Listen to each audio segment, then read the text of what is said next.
John Sipher is non-resident senior fellow at the Atlantic Council and co-founder of Spycraft Entertainment, a production firm providing content to the entertainment industry. He has a long and distinguished career, which we won't go into all of the details, but 28 career in the Central Intelligence Agency's National Clandestine Service. At the time of his retirement, he was a member of the CIA's Senior Intelligence Service, the leadership team that guides CIA activities globally. He's also appeared on numerous publications and programs as well, from the New York Times, the Atlantic, Washington Post, Politico, Foreign Affairs, etc., etc.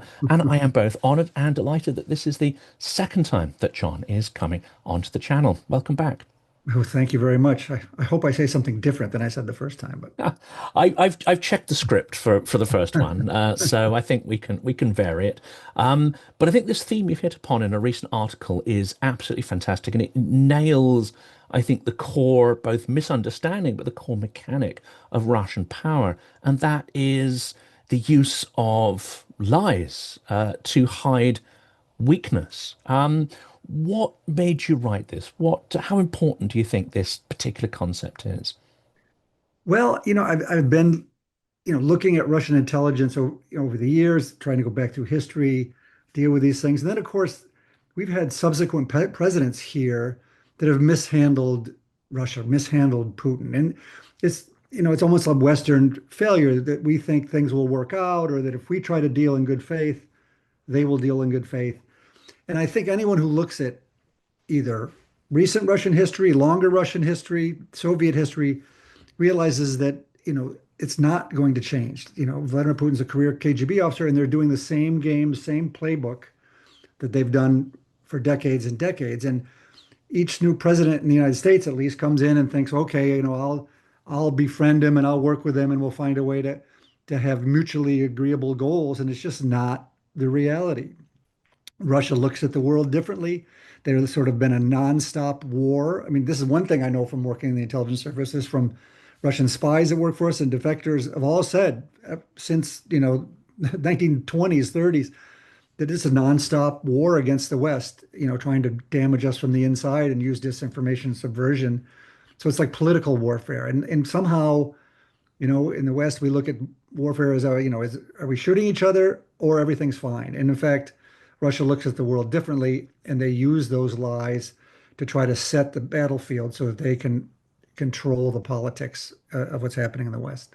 This is one of the problems, isn't it? That we tend to look at lying as, par for the course with politicians, etc., but we see it as sort of incidental. Whereas your argument here that lying is absolutely structural, unless we get beyond a sort of Western framing of this, then we're not going to understand really the mechanics of Russian aggression and even geopolitics and statecraft. No, I think that's right. And to deal with Russia, you tend to eventually buy into some of the lie that NATO is a threat to Russia, or that, we promised Russia that NATO would never expand, or that all of these things. And eventually we're playing by their playbook. And, I look back from the beginning of the Bolshevik Revolution, and maybe even before that, the way of Russian war is asymmetric warfare, like a terrorist group that can't take on the U.S. military or Western militaries directly. They have to look for weaknesses and take advantage of those. And Russia's foreign policy, or even sort of military policy and intelligence policy, has always been that their ambitions of controlling a large swath of the world and having everybody pay attention to them has always outpaced their capability to do so. So they make up for that gap by this nonstop political warfare, the lies and the disinformation, the subversion, trying to confuse, mislead, weaken from the inside. It's sort of war on the cheap. I know in your podcast you've talked about this sort of strategic concept of reflexive control, and it is part and parcel of the way they do business. It's trying to manipulate the opponent's decision-making process to make the opponent make bad choices that are ultimately in the favor of the Russians. And we just never seem to get around it. We keep playing the game. The bullying works, the lies work, and it's frustrating. We are a much, much more powerful alliance, but we act as if we're the weaker party every time Russia bullies or threatens or plays their game. And I think it's fascinating that you will have looked at the origins of this. I had a fascinating conversation recently with Glenn Carl again about some of the origins of these mechanics. And of course, the Russian state historically was poor. It was too poor Yeah. to have a really professional standing army, too poor to have what we'd see as a sort of, the traditional aristocrat or officer class. It would how should I say, it would tenure out parts of the economy and it would let people sort of farm them, as it were. That now turns into oligarchy, what we call corruption, but it's simply systemic. It's a way of getting around inherent weakness. Do you think that the lying here is also a strategy that has emerged from, your ambitions are up here, but your capabilities and resources are down here, and it's a way of trying to square that circle? I think it's sort of born of need. Yeah, your ambitions are such and your ability to get them are different. And so instead of just counting on whatever it is, your foreign policy or your military, you have to use these other forms of keeping the excuse me, keeping the enemies at bay or on their back foot. And you mentioned from the beginning, like people forget, the Bolshevik revolution, the creation of the Soviet state was done by terrorists. So Lenin, Trotsky, Stalin, these guys, those were all cover names. They were terrorists trying to overthrow the czarist regime. They were in and out of prison. We still remember them by their cover names, but that's because they were terrorists in the system. So when they created this new, huge country that was going to be under the small group's control, they knew they couldn't take on the powers that be. They couldn't take on the German military, the French. The rest of the world saw these communists as a threat to monarchy or to democracy or what have you. And so they knew they had to use terrorist tactics. They had to use asymmetric means. And so, the first defector ever from Russia was Stalin's chief of staff in 1928, made his way to India to talk to the British. And he said right from the beginning, our goal is to throw sand in the eyes of Western intellectuals, to use any sort of form of Russian, Soviet, embassies around the world to do these things, subversion, disinformation, even assassination, because they know that they have to try to impact these countries from the inside, right? Because they just didn't have enough straightforward military and political power at the time. And it's sort of continued. So they're always playing these sort of tricky games from the early days of the trust operation where they created their own enemy group, then dragged people into it and killed them off. This sort of using deception and subversion as a tool of statecraft has continued and continued. We just see it now. You see what they're doing in Europe with, cutting cables in the Baltic, or doing assassinations or funding right and left wing radical groups. All these type of things. It's the same playbook. They might have different tools with social media and such, but same game. Бажаємо міцного здоров'я. Ми бійці батальйону безпілотних систем Black Raven 93-ї бригади Холодний Яр виконуємо бойове завдання на Константинівському напрямку в Донецькій області. Для їх успішного виконання наш підрозділ має потребу в пікапах для виїзду особового складу на позиції, евакуації, своєчасного підвозу боєприпасів, дронів та обладнання в район ведення бойових дій. Звертаємося до YouTube-спільноти Silicon Curtain та Джонатана особисто з проханням допомогти підтримати збір, а також до Car for Ukraine та Бандери Мобіль з проханням допомогти з купівлею, підготовкою та доставкою авто на фронт. Слава Україні! Героям слава!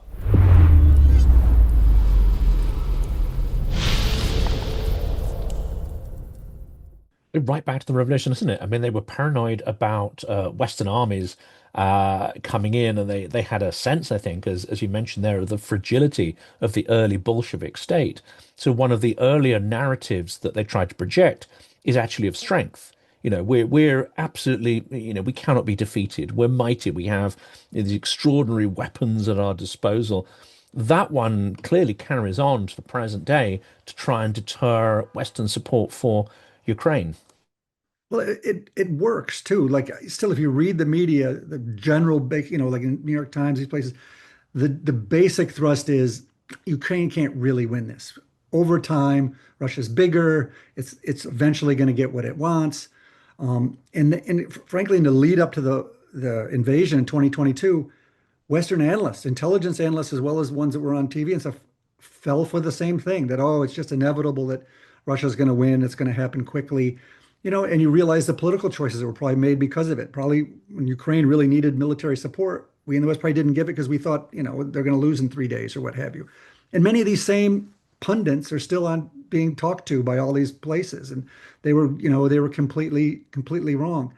But you look back and you think the other way, like the defender has an advantage. First of all, they're defending the state itself. Like Ukraine doesn't exist if Russia wins, and so they're going to fight to the end. Defenders have advantages, and we forget it. Like, yeah, who would have guessed the Vietnamese would have won against the Americans? America's huge; it's inevitable they'll win, right? Afghanistan, Iraq. Like, how is it that we step into this every time, and then when we look at Ukraine and Russia, we'd like turn it around. Oh, it's inevitable because the Russians are constantly feeding and pushing that game and using bluster and putting out false information and you know, paying journalists and all those type of and diplomats and leadership people. So it's maddening, and I think it's really hurt our politics and hurt our ability to support Ukraine.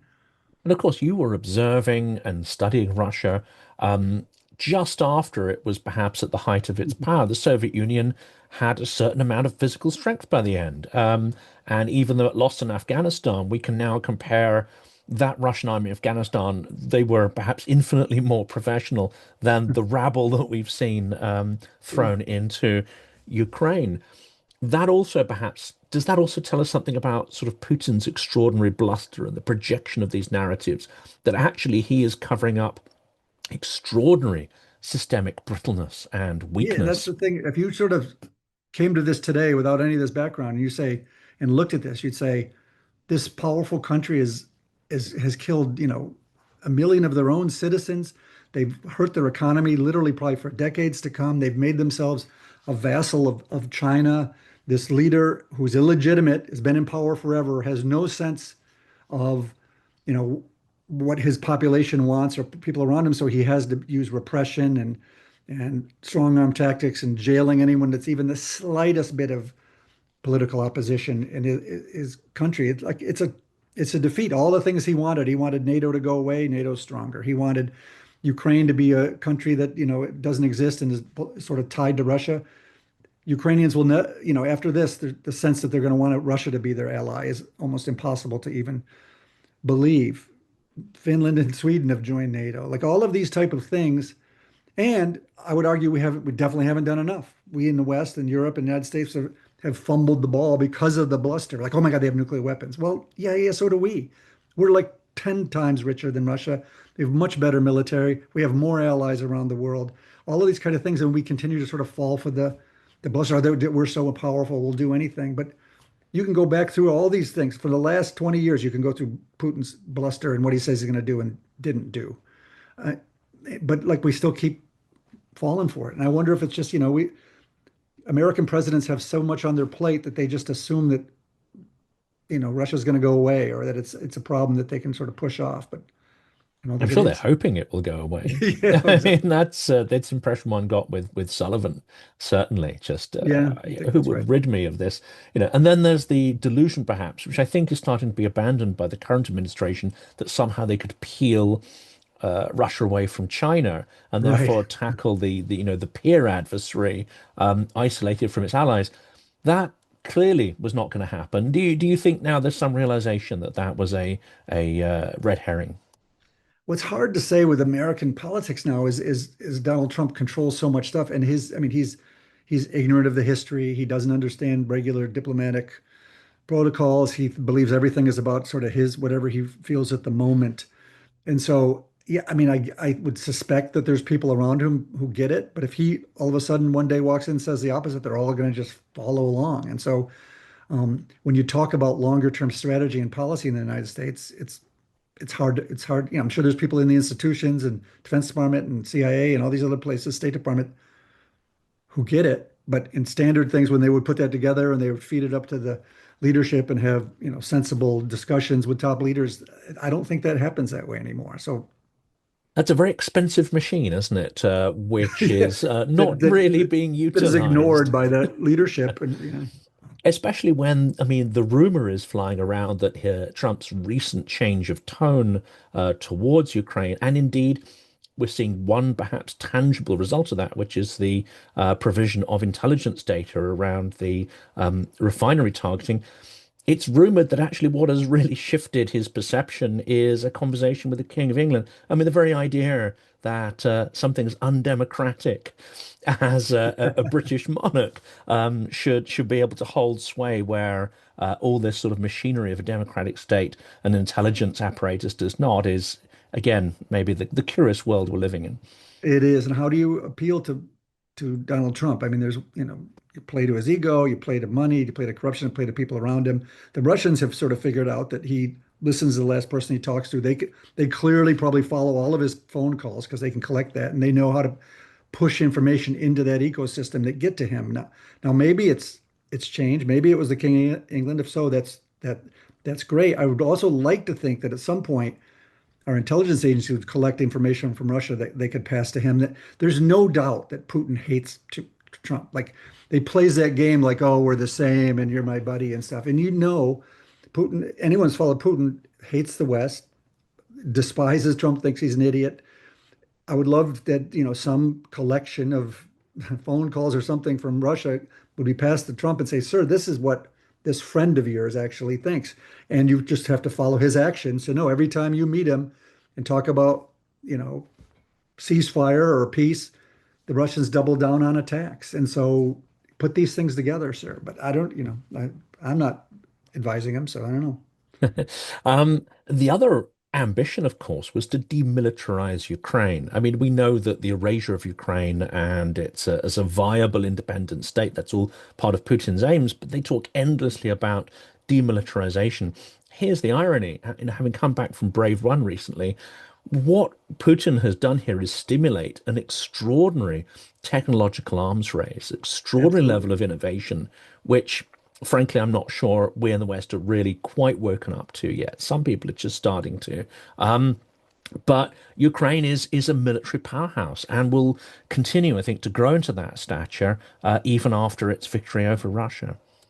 I think that's a great insight. And I think that's right. I mean, at the bottom line, it's the proximity of Western principles to Russia's border, not military power, that is the threat Putin fears the most about NATO and Ukraine, But as I said in that piece, NATO threatens Russia like a lock threatens a thief.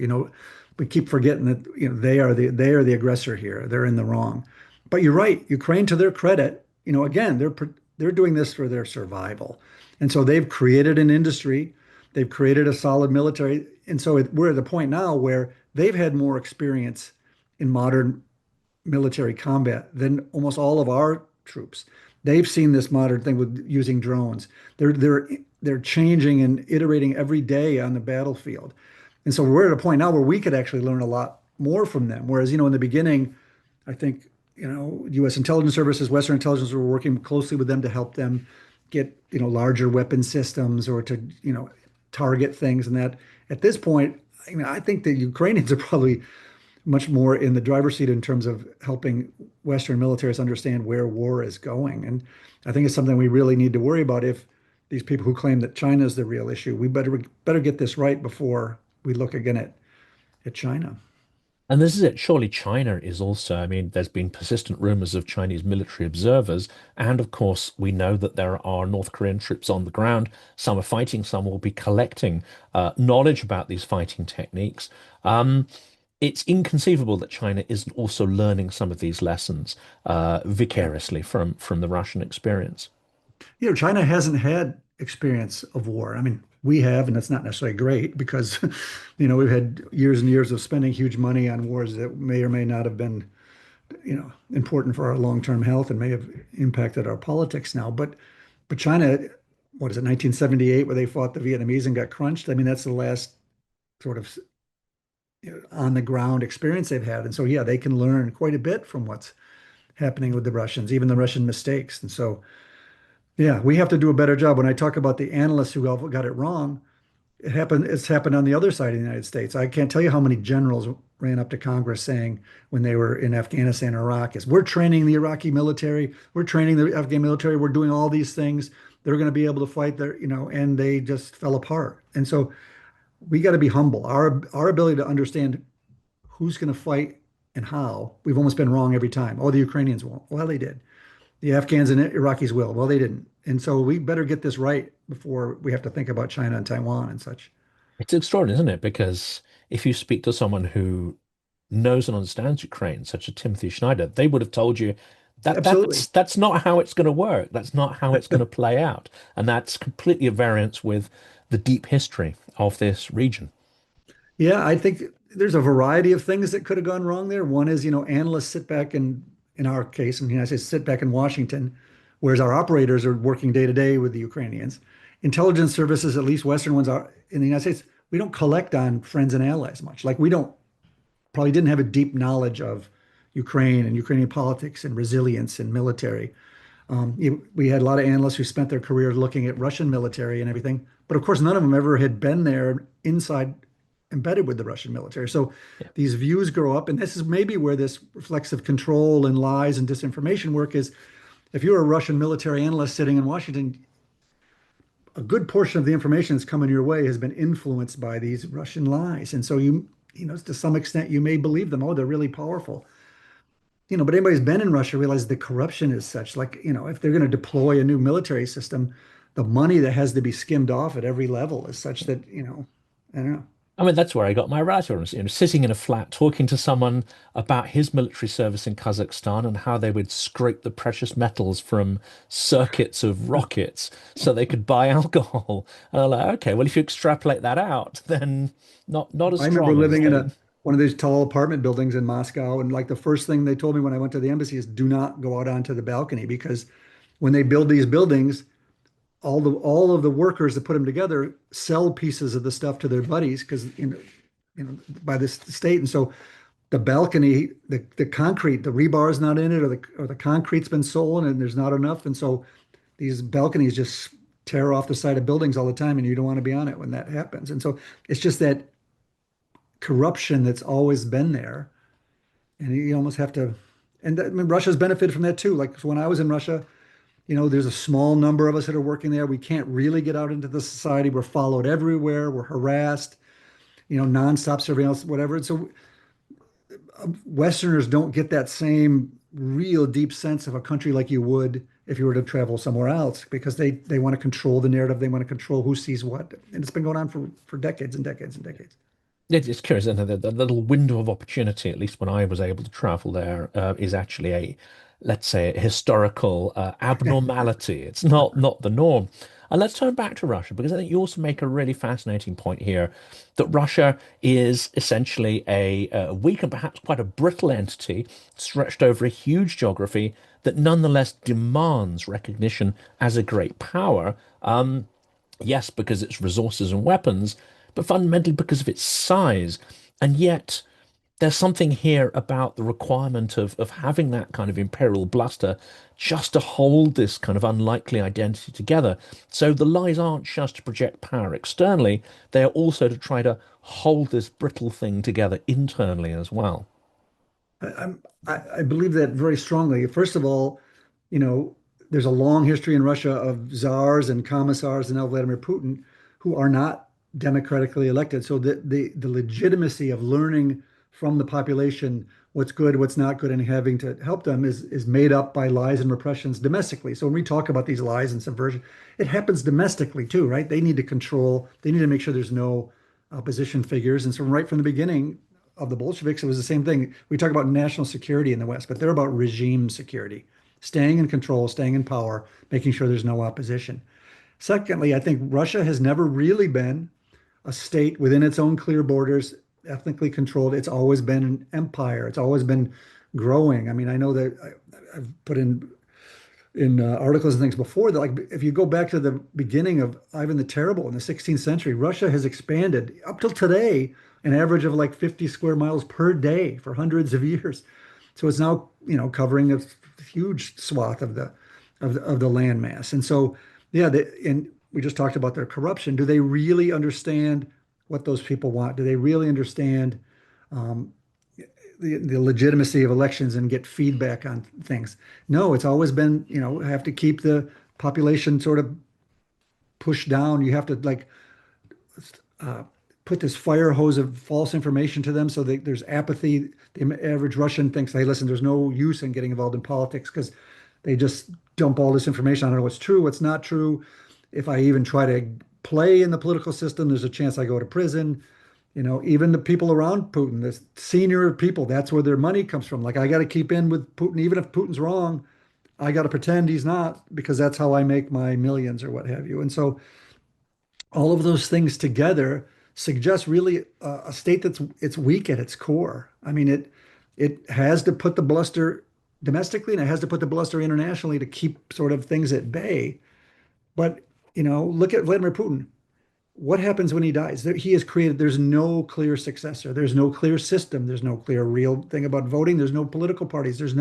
So if he drops dead tomorrow, oh my God, what could happen there? It could be the worst civil war in history, like worse than Yugoslavia. It could be anything. Like, so I mean, at some point we got to look and realize the weaknesses here too, not just their game that they're so strong. And that's another thing that Western leaders often do is, oh my God, if he leaves, somebody else might come in and it might be worse. Well, enough of that game. Like, you know, he is an enemy of the United States, enemy of the West. He's shown himself his true colors. The game he needs to end. We need to make sure he goes away.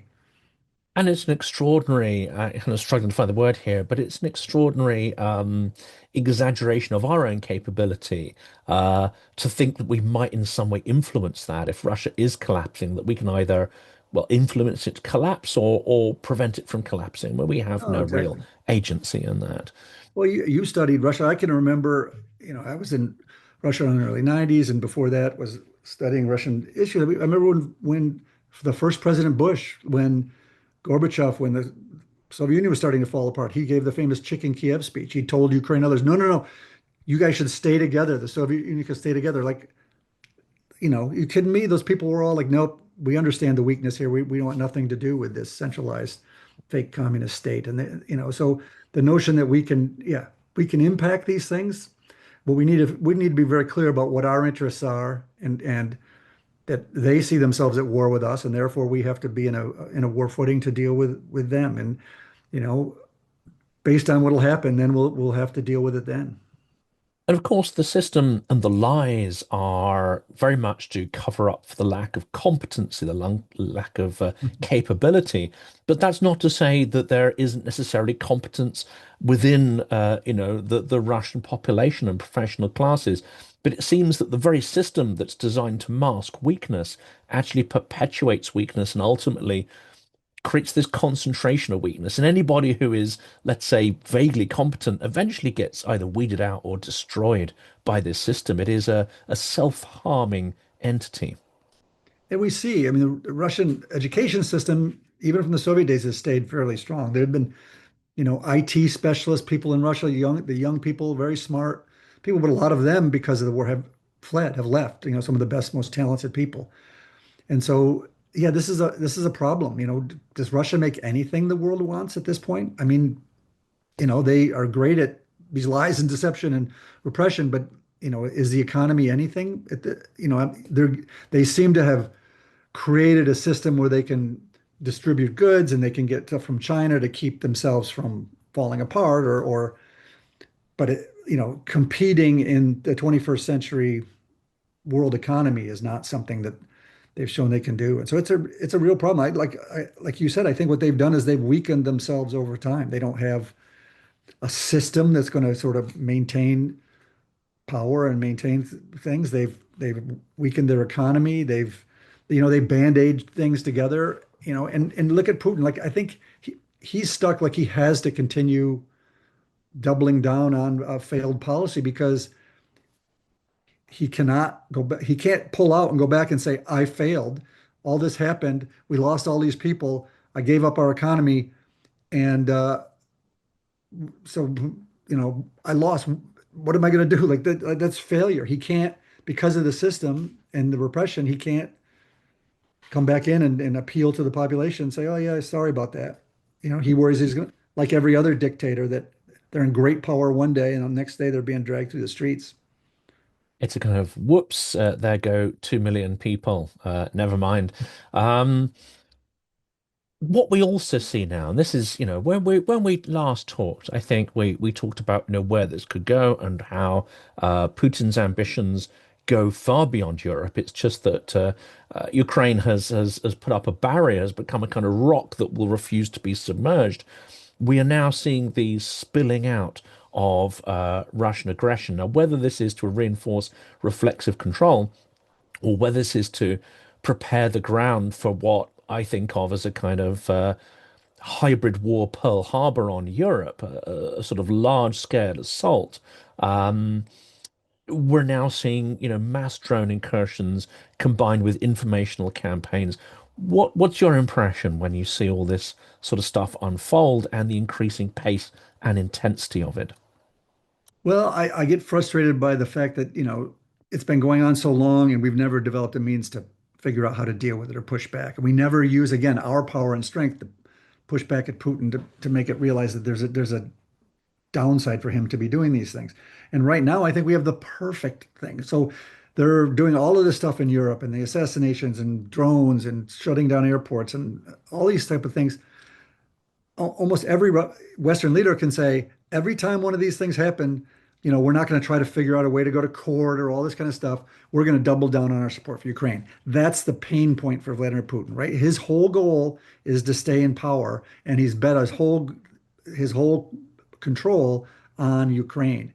And he's got all this other stuff to get us focused on everything else other than Ukraine. And if we stay laser focused on like, okay, every time you play this thing, more support, more troops, more intelligence, more money to Ukraine. That's the pain point for Vladimir Putin. And we ought to use that rather than try to come up with all these, and I saw like in Finland, they they arrested some of these people, one of these ships that was dragging underwater cables, and they go through this long court system, and the laws aren't built for it, and all this other kind of stuff. And it comes out sort of like, what are we going to do? It's like, forget that. Focus on the political support to Ukraine. That's where Vladimir Putin can feel pain. That's it. I mean, you fascinating, I think, said that Russia excels at two things. One is death, the other one is disinformation. Um, but Sadly. how can we better understand that actually information is a core strategy, a core mode of warfare, and yet we use terms like hybrid and gray zone, but this seems to be a way of putting labels on things so we can compartmentalize Russia's aggression without having to deal with it. And yet, what's your understanding of Russia's military doctrine? Information is not indivisible from all the other modes of warfare. Yeah, it's political warfare. It's warfare. To them, the outcome is the key. The means include lying and disinformation, subterfuge, and all these other type of things, as well as military power and diplomatic power and all those other kind of things. And so we, we keep like looking at this and thinking, well, what do we do about it? And so if we realize that Vladimir Putin has declared war on us, then we change the way we look at it and the way we push back. And so, yeah, it's a real problem, and we've been consistently wrong in it. But I think this is one of the things that Vladimir Putin has screwed himself. And I think if you go back to 2012 and 20, even after 2014 in Crimea and the Obama administration, we're going to reset and we're going to do all these things. I think Vladimir Putin now has pushed so far that like I don't think anybody truly believes that he's going to come around or you can really negotiate with him. He's going to negotiate a sensible, war-ending ceasefire that everybody's happy with. It's just not, he's doubled down on ugly, he's doubled down on death, he's doubled down on awfulness. And so you got to realize what you're dealing with. It's sort of open, clear eyes, deal with it rather than just keep hoping for the best because it's not going to come around. Apparently, that hasn't quite sunk in with Angela Merkel yet, who still Oh my blames God. Poland and the Baltics for all our Oh problems. my Extraordinary God. level of lack of understanding there. But there are people inside the Russian system. You make this point clearly in your article. We must not think that everybody in Russia is aligned with Putin's narrative. In fact, there are people who are quite happy to see the war continue and yet nonetheless recognize how brittle the Russian state has come under Putin. One of those, for instance, retired Colonel General Leonid Ivashov has said on one of these, extraordinary sort of public, how do you call them, sort of propagandistic entertainment kind of formats. He said that actually, Russia is weaker as a result. Corruption is more intense. State incompetence has been sort of almost put to the fore, and that the country could collapse. And he's not coming from the point of view of I think most Ukrainians, which is bring it on. He's trying to warn the regime that actually this war. If it's not executed more efficiently or simply ended, could bring about the collapse of Russia. Well, I think there's going to be people around him who are going to be trying to sit on the fence and find the time where they can make it clear they're not totally going to go down with the ship. We saw when Prigozhin's guys were working their way, essentially, an army driving up through Russia, which should have had the Russian army destroy them or stop them. And essentially, the people around Putin, they were all, they weren't answering their phones. Everybody was waiting to see what would happen. Eventually, once Prigozhin stopped and everything, then of course Putin was able to sort of put it back together. But like Putin's got to say like, wow, when push came to shove, like a completely illegitimate military force was coming to Moscow, no, nobody helped me. And so I think people around Putin, they're not dumb. They've seen it in their own lifetimes. They saw the Soviet Union fall apart. Right. They've seen East Germany. Like there's probably no state that had a more control of repression and nobody could do anything. And the people, and then, a little chink, a little bit of a few different things. So people are on the street and everybody's changing and everybody said, oh no, I never believed in it. And boof, the thing falls apart. And so there's got to be people around them that are saying, okay, this is, I don't, if this is going to go bad, I don't want to go down with the ship. And so, yeah, the problem is we're not there. We don't have the same insights, but it has to be going on. And the last question here, and I think it very much feeds into that. It seems that Western powers do not have the will or strength to help Ukraine to defeat Russia. So it's invested in its own tools. It's invested in its own methodologies for bringing that about. And this includes things like the Flamingo missile complex, and it includes the long-range drones. We're seeing a systematic eradication of Russia's refining capability, the very Yeah. foundations of the regime coming into winter. I'm not sure if that many commentators are really sort of picking up on how spicy this could get as the temperatures start to drop. But are we seeing, and I put this question to General Ben Hodges recently, he said it doesn't play so well in Germany for obvious reasons. But could we call this the sort of siege of Moscow? And again, it's a very hybrid version, but Ukraine is clearly trying to cut off all the economic foundations of Putin's regime, as well as the fuel that powers the war effort. Well, Ukraine understands Russia, right? They were part of the Soviet Union. They understand that hybrid. That's why a lot of these places closer to Russia are better than we are at resilience and dealing. We saw in Moldova, the election. Russia did everything it could to mess with that election, and still the Western-oriented person won. But this sort of strategic thing of focusing on the refineries and on the oil is a sensible. They've stuck with it. They may not have gotten the support with long-range weapons that they probably could have done it, but to their credit, they understand. Putin's right from the beginning created a system that would keep what if you want to call middle class, upper class, to see no real pain from the war. We'll keep things going. We'll pay you money. These people who are dying are often ethnic groups from way out east, and we're paying them off because the poverty there is such that their families are glad to take the money. But now you're probably people in Russia are starting to realize that actually there is a price to be paid for my daily living. Like I'm apathetic. I don't want to get into politics. I have no means of overthrowing the government. But like we've been told that we're fighting NATO and we're winning.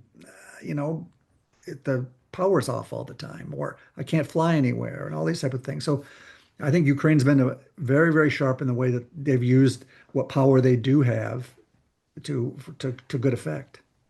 And interestingly, there was a lot of pressure put on Ukraine to stop that strategy back last year, No. and perhaps they didn't have the capacity, kinetically to follow through on that. Now it seems they do have the capacity, and finally, are people realizing that with a kind of gopnik like Putin, you have to repeatedly punch them in the face until they get the message, and that's kind of figuratively what Ukraine is Yeah. doing. Yeah. I mean, we too often, like even doing sanctions, like Putin doesn't care about his freaking people. Like, so there's some business leaders and they lose money and the people are, that doesn't hurt him personally. He has to worry about control, power, control. And so, yeah, going against their energy or showing punching him in the face and creating pain for him, whether he can hold control. Those are the things that the Ukrainians understand. Frankly, we should have done a lot better job of helping them do those things. We missed a number of windows of opportunity. We probably could have had a really good effect, but still, it never hurts to double down. John, it's a tremendous pleasure to bring you back on and touch upon, I think, some of the most fundamental issues that people need to understand in this conflict and what drives Russia to its relentless aggression. Thank you so much for coming back on. My pleasure. It's time to stop playing their game and play our game. So, no, always good to talk to you, and thanks for what you're doing. It's important.